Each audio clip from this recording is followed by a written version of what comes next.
1975, the United States Senate Select Committee to Study Governmental Operations with respect to intelligence activities began a formal inquiry into abuses committed by the CIA, N.S.A., F.B.I., and the I.R.S. The committee, known as the Church Committee, was chaired by Idaho Senator Frank Church and was part of a series of investigations into intelligence abuses in 1975 dubbed the Year of Intelligence. The University of California in Berkeley held a seminar on intelligence agency abuses and political assassinations in April 1975. One of the highlights of the UC Berkeley seminar was a lecture by political scientist, author, and researcher Dr. Peter Dale Scott. I was fortunate to have been invited to record the lectures. In this episode of the Plutopia podcast, you'll hear the full lecture by Dr. Scott. This recording from my archives is now 50 years old. You should listen to this as an example of what can happen when a government uses its intelligence agencies to mislead or harm its citizens. Some of the statements may be outdated or debunked, but Dr. Scott presents a vivid account of extreme misconduct by U.S. intelligence agencies. With that in mind, we present Dr. Peter Dale Scott's lecture in its entirety on the Plutopia podcast, as we take a look back at the assassination of President John F. Kennedy. I regard myself as a relative latecomer to the John F. Kennedy assassination study, a third-generation critic. We had the first generation who went after the Warren report and more or less tore it to shreds. And I don't think there's anyone, for example, who's ever read Sylvia Maher's book, Accessory After the Fact, and could still believe in the Warren report.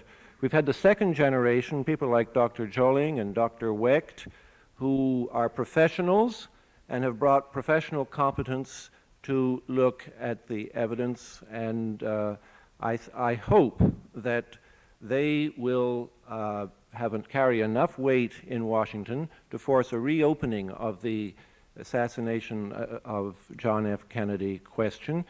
But although I have some faith that Congress will look at this question in the future, I think there is room for a third generation of critics who try to offer some kind of theory as to what it is they should look for. Now, some of this is technical, and I don't want to give this to you tonight, but I'd like tonight to go a bit beyond the kind of hard evidence that Allard Lowenstein and Dr. Joling have been giving to you, to some matters which may be more inferential, softer, if you like, but which cumulatively, I think, present not only a general case for reopening, but the direction in which the investigation should go. Now, you heard my the title for this talk. It sounds rather sensational, if you like, an intelligence crime connection.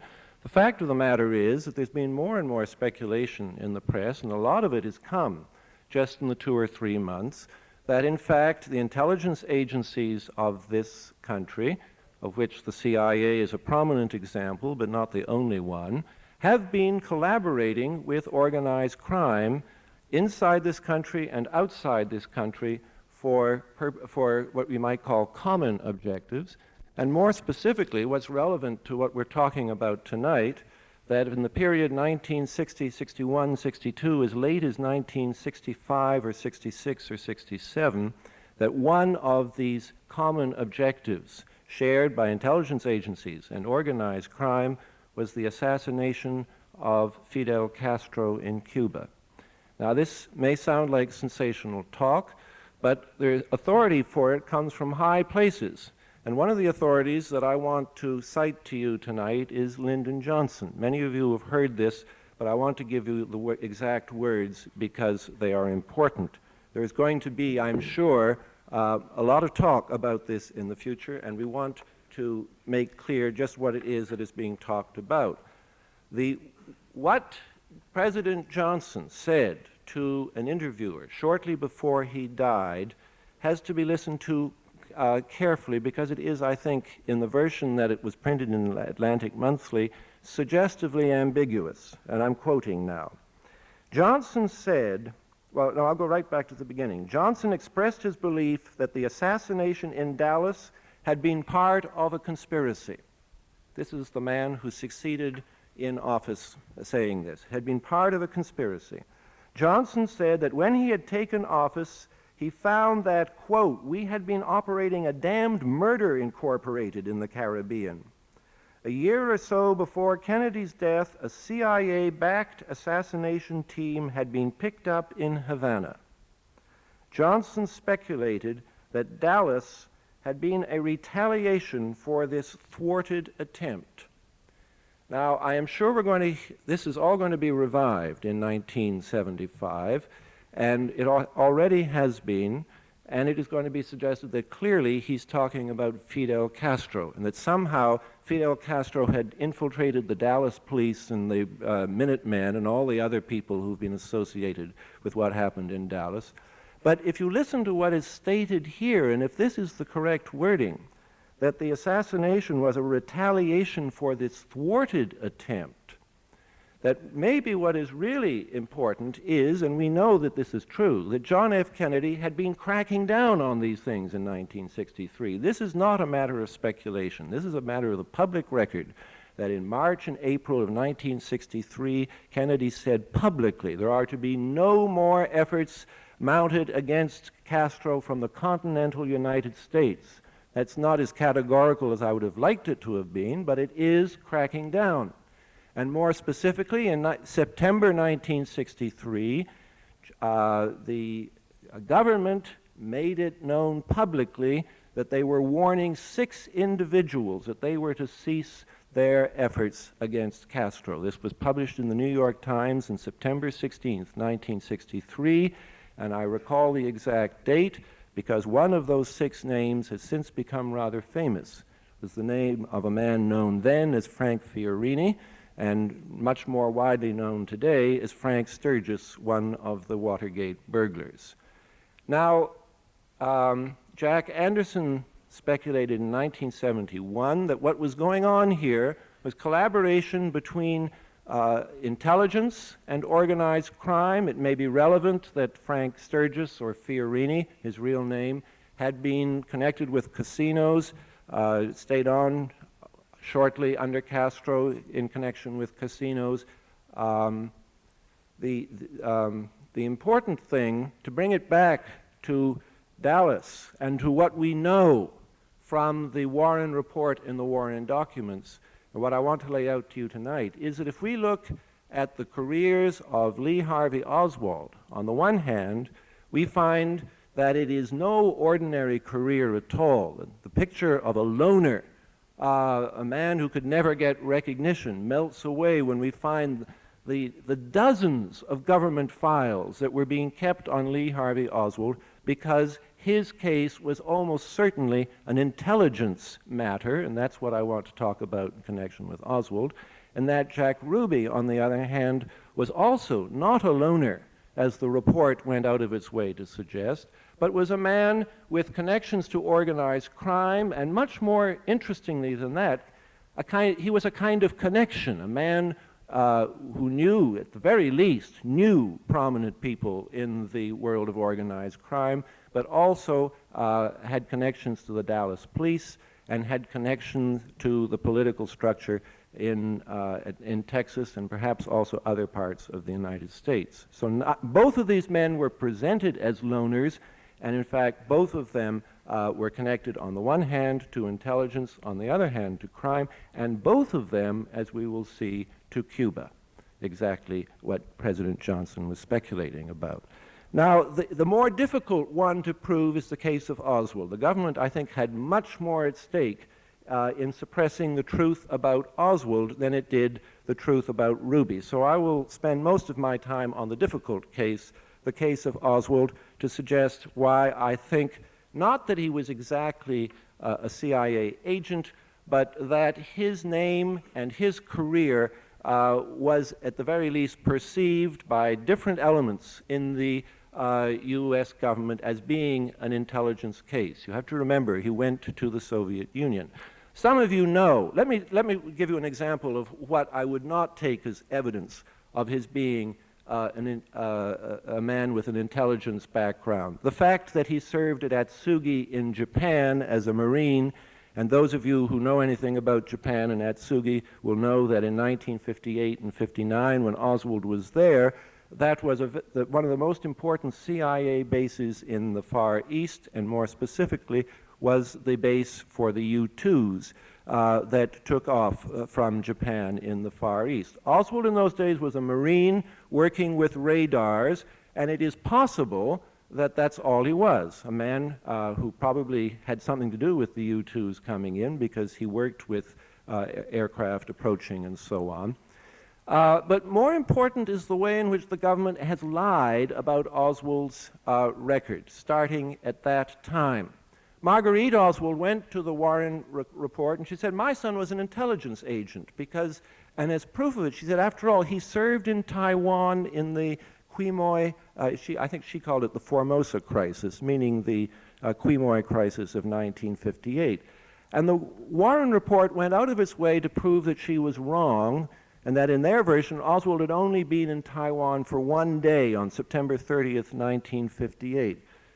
And they made that the issue of whether or not he had been an intelligence agent.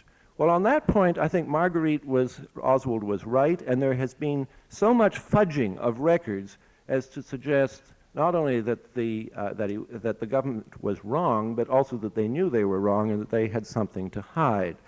The government, the Warren report the Warren Commission worked from a set of documents that were given to them early on by the Defense Department, which talked about him being an Marine Air Group 11 and saying that it sailed into Taiwan and out again.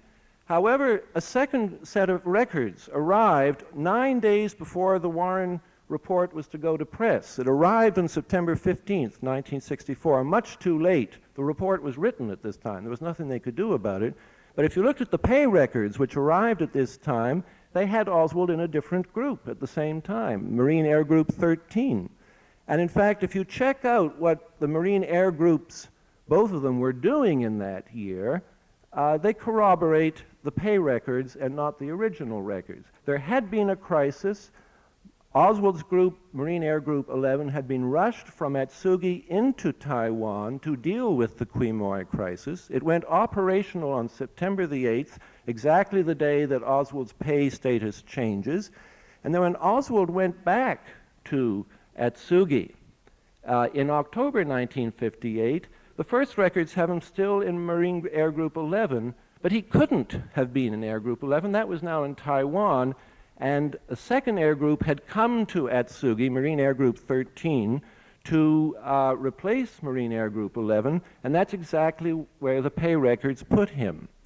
Well, I don't want to go, it's all technical, but what's simple about it is that there are two sets of records, and it looks as if the government, if the government is going to the trouble to maintain two conflicting sets of records on Lee Harvey Oswald, it suggests that there's a lot more to him than the simple demented loner that we've been talked about. He defects to go to the Soviet Union, but in fact what happens, he asks for a hardship release to support his mother. His mother in Fort Worth has been working in a candy store, and some boxes of candy fell on her nose and aggravated her sinus.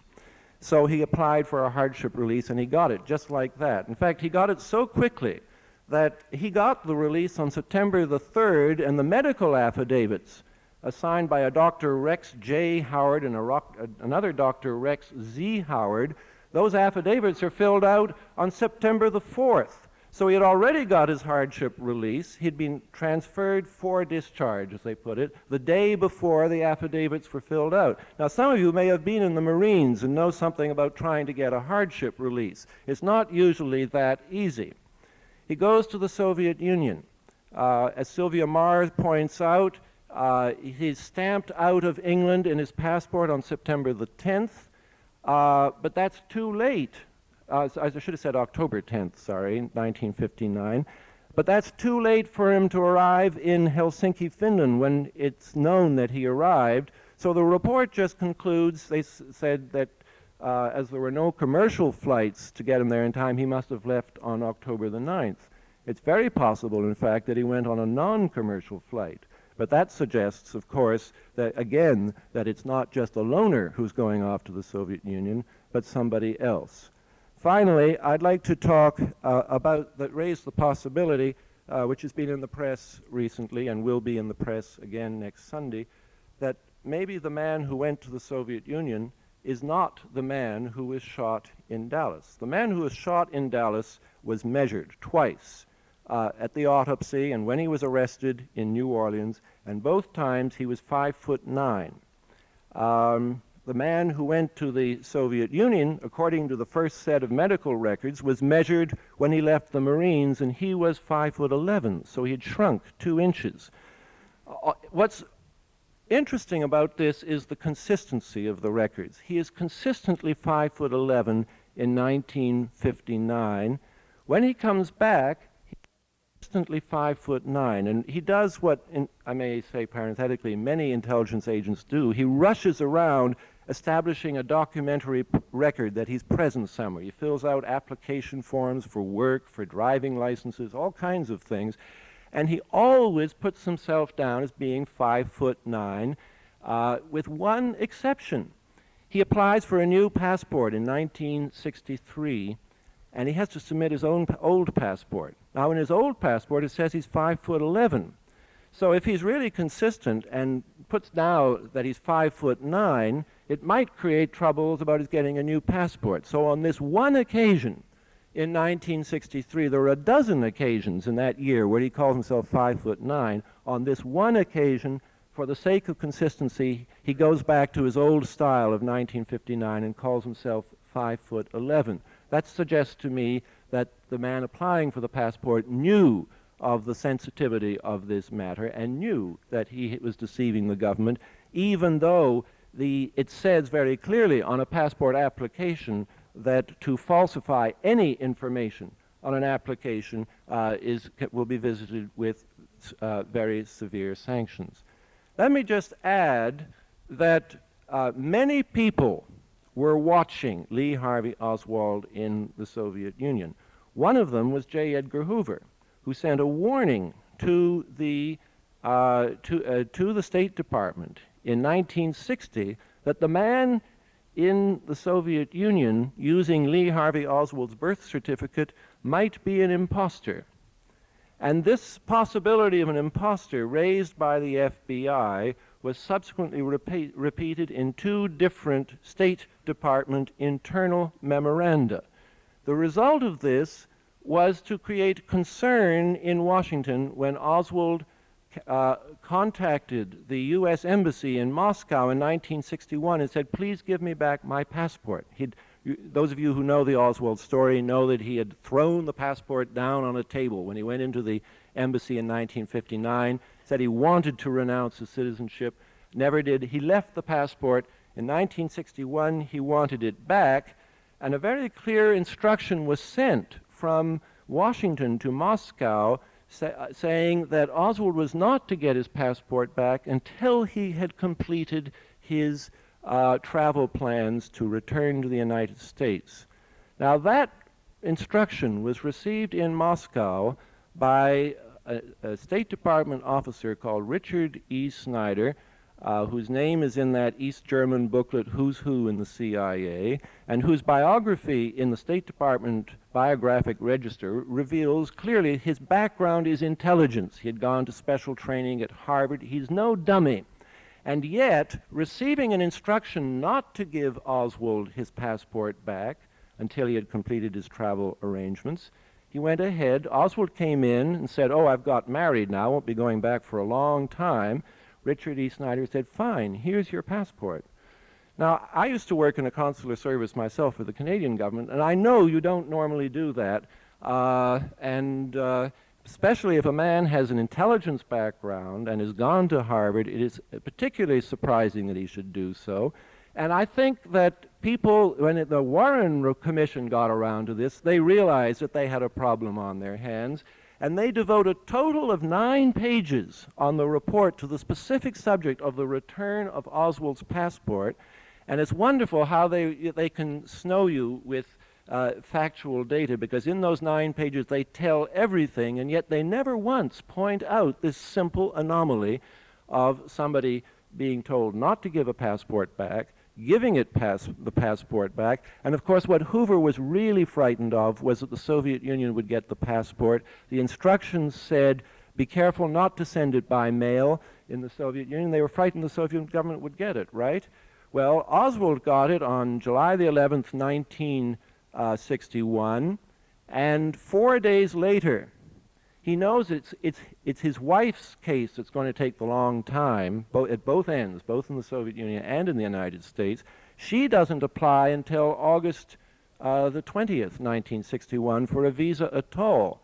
Oswald's case, which will be relatively simple, and which he really ought to, when he gets a visa, it's only going to be valid, an exit visa will only be valid for 45 days anyway, so he should delay. But instead, he does exactly what Hoover had most feared. He goes straight to the Soviet government and says, look, someday I'm going to want to go back to the United States. My wife will be applying soon. Meanwhile, here's my passport. So that this exact thing, which part of the U.S. government didn't want to happen, did happen. The passport was given back.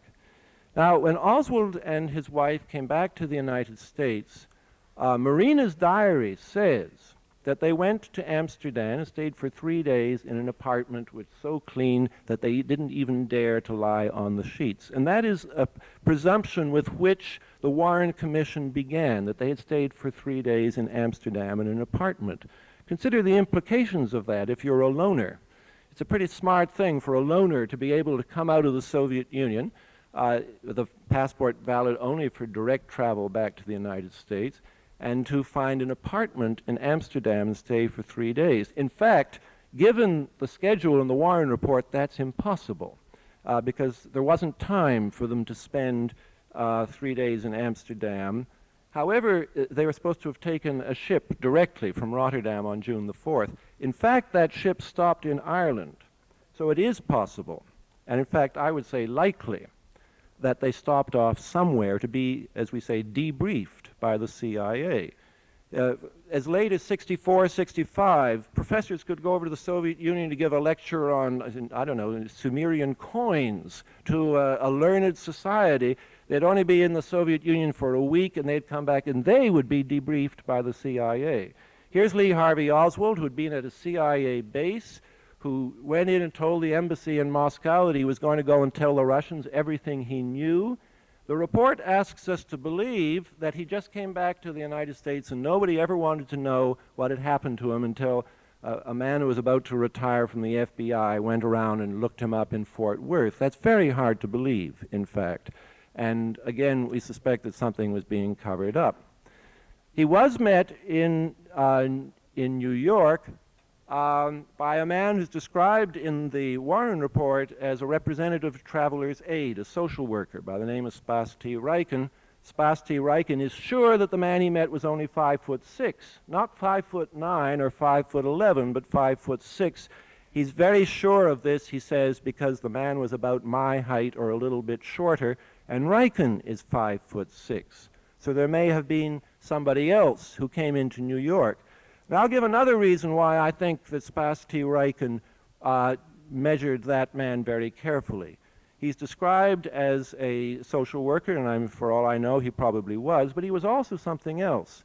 He had just resigned as being the Secretary General of something called the American Friends of the Anti-Bolshevik Bloc of Nations, which is a group of emigres from Eastern Europe, very right-wing, very anti-communist, the kind of people who have recurrently accused the State Department of harboring communists within their midst.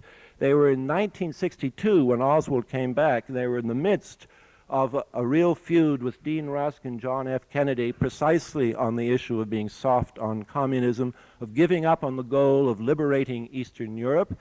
I don't want to make Spas T. Ryken sound like a conspirator, because I suspect all he was really doing was checking up on Lee Harvey Oswald for the FBI, who are very close to these people, and reporting to the FBI. But I tell you all this information because I do think that Spas T. Ryken looked very carefully at the man who was coming back from the Soviet Union. Now, just to follow up a little bit later on, Lee Harvey Oswald went to New Orleans, right? he handed out what was supposed to be pro-Castro literature for the Fair Play for Cuba Committee. But he stamped it with an address which most of you must know, I'm sure, the address of 544 Camp Street, which even the Warren Report had to admit was the address of an anti-Castro group, the Cuban Revolutionary Council.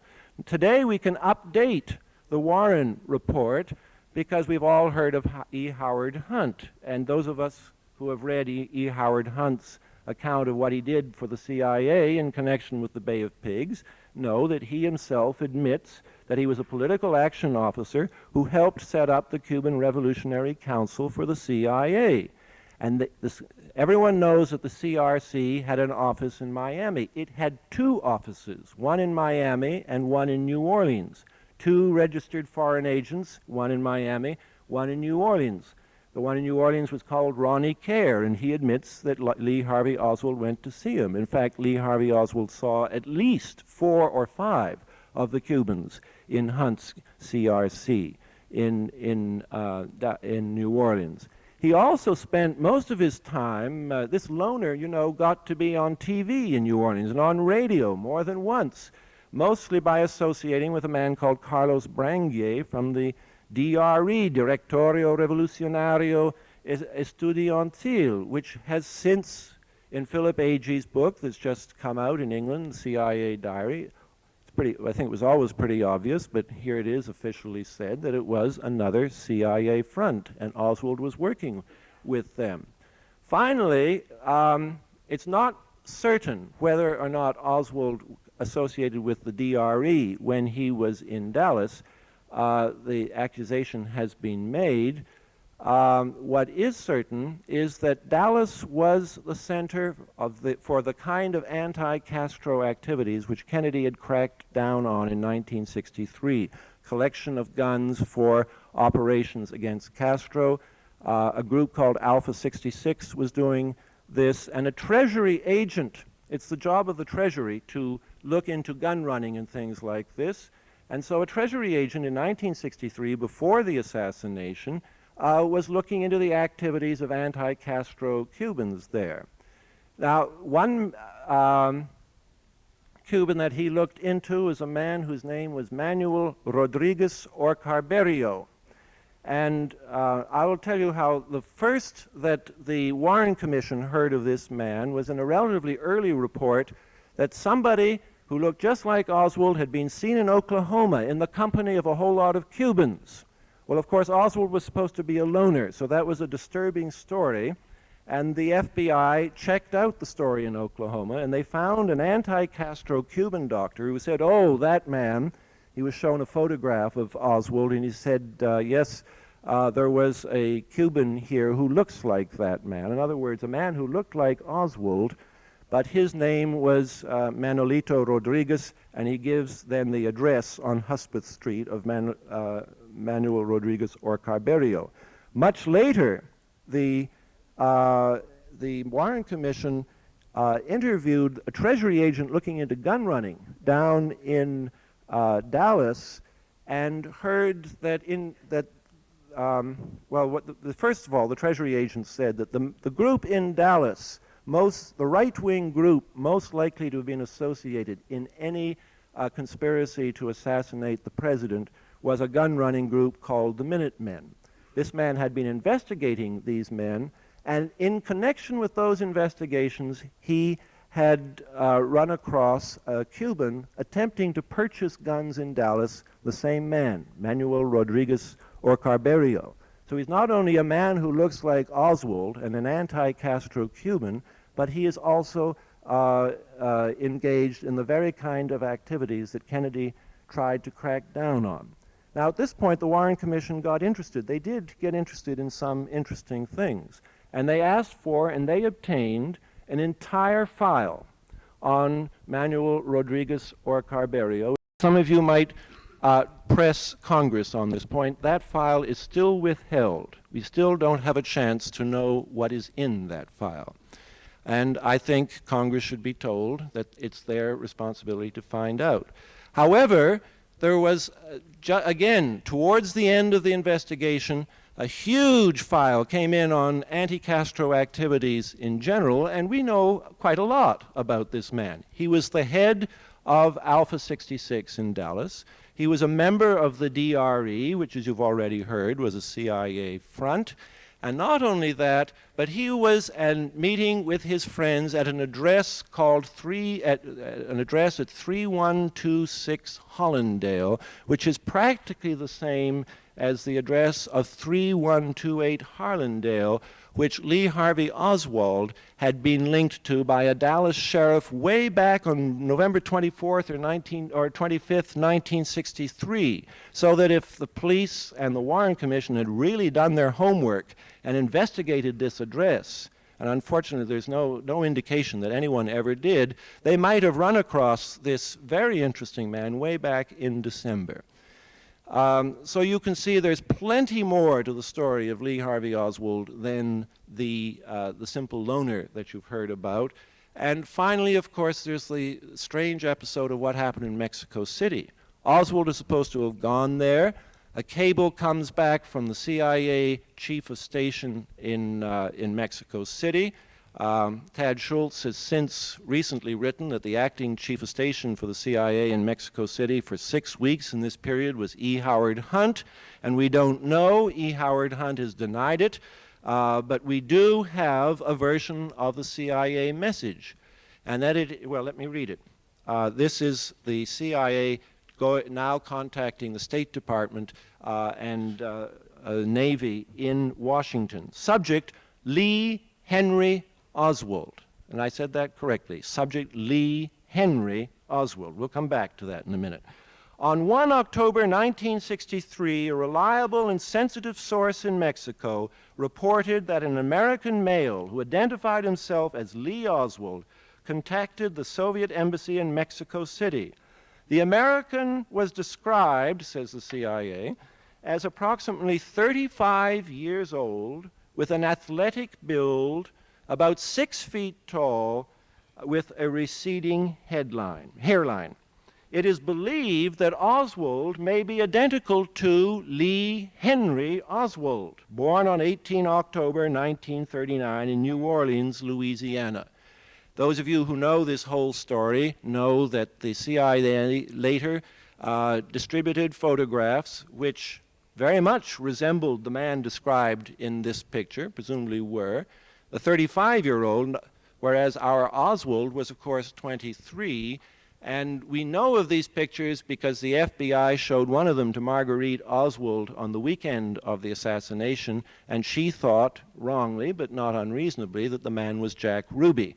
And so the whole thing got out into the press, and one of the things that the Warren report had to do was to try and explain the mystery of this 35-year-old man. They never did. We still don't know who it was. We do know that there are a lot of skeletons in the government files on Lee Harvey Oswald, or Lee Henry Oswald. Now, who the heck is Lee Henry Oswald anyway?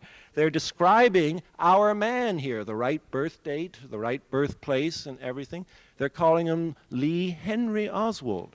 Now, just recently, in fact, the day after it was announced that Helms would leave the CIA finally allowed to be declassified the CIA file on Oswald.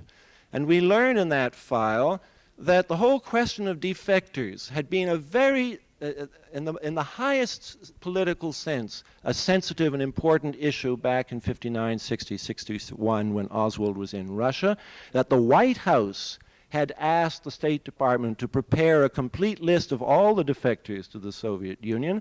The State Department had gone to the CIA, and the CIA had gone to a perfectly correct and factual memo in their file about Lee Harvey Oswald, and they prepared a summary of that file for the State Department and changed the data. They changed the name of Lee Harvey Oswald to Lee Henry Oswald.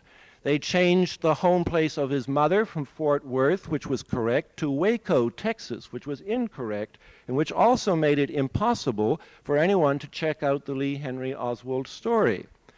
And finally, they said that Lee Henry Oswald had renounced his citizenship when people over in the State Department, there was a big debate going on this, but the State Department had pretty well decided that he hadn't. And then way back in 1960, the CIA had opened a file on this non-person, Lee Henry Oswald. And I think we should find out why.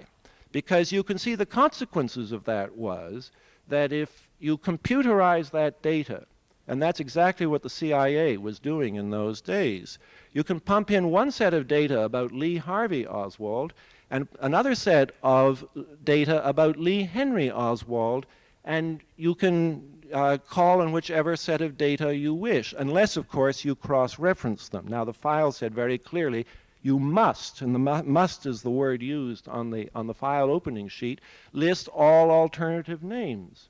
The CIA was faced with a lot of documents that said Lee Harvey Oswald, and some of them, one of them came across from the State Department with Lee Harvey Oswald in big letters, and somebody went ahead and wrote Lee Henry Oswald, and they never bothered to mark the alternative names in the front of the file. So I think that the CIA knew very well that this was an interesting case, that some kind of mysterious game was going on, which I must say I don't begin to understand myself, but I do see a lot of indications that the CIA was party to it, and I think it's terribly important that people force the Church Committee to find out why the CIA was playing these kind of games with their files.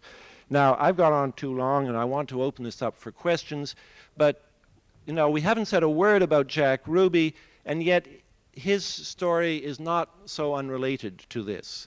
Because Jack Ruby was not just a man who knew a lot of people in Chicago organized crime, but he was a man who, right after the assassination, was identified in news stories as having known top syndicate killers in Chicago, and also, said a Chicago lawyer, had contacted this lawyer way back in 1948 about making contact with the Kefauver Committee, which suggests that he had at least wanted to act as some kind of government informant. All of that should have been investigated and never was. The commission got one and only one FBI memo about this lawyer, whose name was Louis Kuttner, and the FBI report on it is just about 5 inches, says that Mr. Kuttner had nothing to add to his previous report. End of FBI curiosity in the whole story. End of Warren Commission interest in the whole story. But if we go to Dallas, we could find at least one policeman, and it's interesting that he works in the narcotics squad, who says specifically that he regarded Jack Ruby as an informant in his field, which was narcotics. And I think that may give us a real clue to what was going on. We also find 7 years before Kennedy was assassinated in Dallas, we find that the FBI received a report in 1956 about Jack Ruby, because a woman who in turn was regarded as an informant for the Federal Bureau of Narcotics, said that she and her husband had gone to Dallas, that her husband had got involved in a big, and I want to stress the word big, international narcotics deal, and that in some way he received the okay to go ahead through Jack Ruby. Now there's a report that was in the F.B.I. files way back in 1956, and it doesn't stand alone. There are other similar reports, that some of them after the assassination, that Jack Ruby was the connection in Dallas. Jack Ruby was the man who gave you the go-ahead in Dallas, which suggests that he in some way had the fix with the Dallas police. We know at least that he knew personally, and you'll see how well in a moment, a man who received national notoriety for having tried to be the payoff man to the incoming Dallas sheriff way back in 1946, a man called Paul Roland Jones, who clearly was mafia. Coming down from Chicago, mafia wanted to move into Dallas. He tried to bribe the Dallas sheriffs. There was a double cross, and he was put away. But what makes me think that this Miss Breen in 1956, talking about the narcotics deal, may have been right, is that the next year in 1947, the same payoff man, Paul Roland Jones, who knew Ruby, was arrested himself on narcotics charges, and Jack Ruby almost was too. And the reason that he wasn't was because the Federal Bureau of Narcotics chose to believe Ruby's story that he hadn't been at the crucial discussions for the narcotics deal in Chicago, even though Jones said he was. There's a lot I don't want to get into the details of it because we want to get to questions, but you see how this all comes together. If Ruby was some kind of informant for the government in the narcotics field, if you know anything about narcotics, that suggests also that he was on the inside of the narcotics traffic. That's what informants are. They're people who know all about the trade, who tell the government about some people who aren't their friends and not about others who are. This brings us back to Cuba, right? Because all through the 50s, Cuba was the main point of entry for narcotics into the United States. This is one of the reasons why organized crime was so angry when Castro threw organized crime out of Cuba in 1959. On the one hand, there were the casinos, and we know that Ruby went twice to Havana in 1959 to see one of his closest friends who was running a casino there. Ruby said he idolized this man, McWillie. An F.B.I. report from 1959 calls McWillie a gambler and murderer, which gives you some idea of the kind of people that Ruby idolized. And one of the reasons they were angry is because their casinos were being taken away. Another reason they were angry was because the supply of narcotics was being cut off. We know that Ruby went to at least one man who had been convicted for gun running to Cuba. And we get the picture that this is why the CIA and crime came together in 1960 in order, as different people have told us, to conspire to assassinate Castro.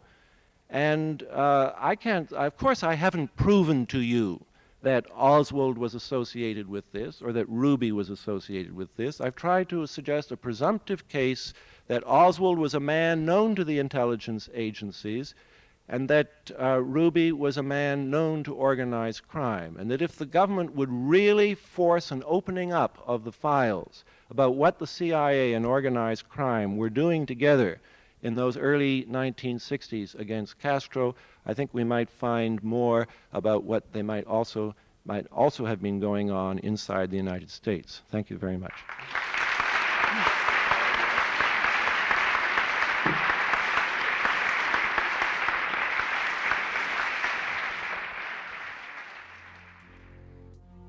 Dr. Peter Dale Scott went on to write many books and articles about intelligence agency and U.S. government misdeeds. He lives today at age 97 in Canada. The Church Committee report, issued in 1976, led to a reining in of those agencies and an official investigation of the JFK assassination. When you consider the current attempts to remake those very agencies, it appears the government may wish to undo the reforms caused by the Church Committee reports. Senator Church told NBC's Meet the Press, quote, "I know the capacity that there is to make tyranny total in America, and we must see to it that this agency and all agencies that possess this technology operate within the law and under proper supervision so that we never cross over that abyss. That's the abyss from which there is no return." Reporting for the Plutopia News Network, I'm Scoop Sweeney. You can follow the Plutopia News Network at plutopia.io. On Facebook, go to @Plutopia News. On Twitter, it's @Plutopia. This is the Plutopia News Network, 20 minutes into the future.